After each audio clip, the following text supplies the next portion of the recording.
Reimagining the Spectrum of Library Experience, MLIS Capstone 2016. One of our participants said, "The saying that there are as many kinds of autism as there are people with autism is, in my experience, absolutely true.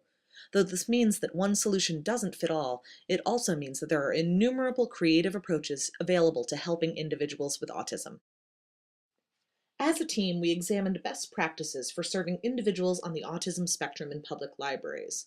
We discovered that while libraries were increasing their programming for this population, many focused on serving younger children, so we approached developing best practices for young and emerging adults on the spectrum. Focusing on public libraries, our intended audience for use for our toolkit is public librarians and library staff. Additionally, our population focus is young and emerging adults on the spectrum, as well as their caregivers and parents.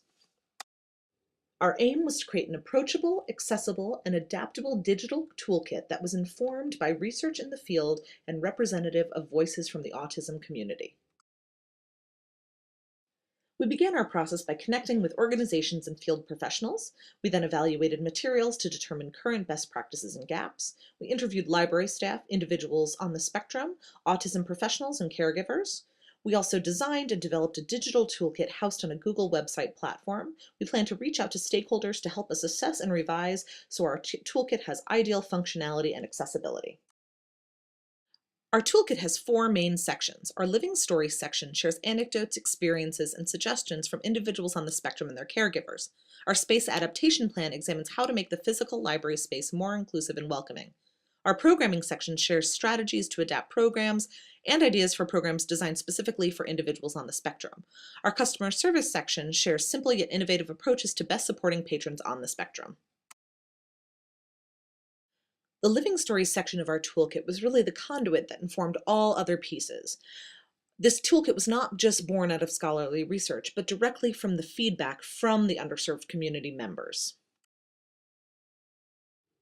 We hope that our project helps people challenge their assumptions and empowers both users and staff to take small steps, but also to examine practices and policies at institutional levels, embedding these with more inclusive approaches. One of the biggest challenges that we faced was that we were dependent on others for the living stories element of our project. We were impacted by their time, their willingness or their reluctance to participate, their availability, and at times preconceived notions about serving individuals on the spectrum. Our team was Diane Clark, Erin Orwig, Kat Redness, Susan Shee, with sponsor Dr. Annette Goldsmith.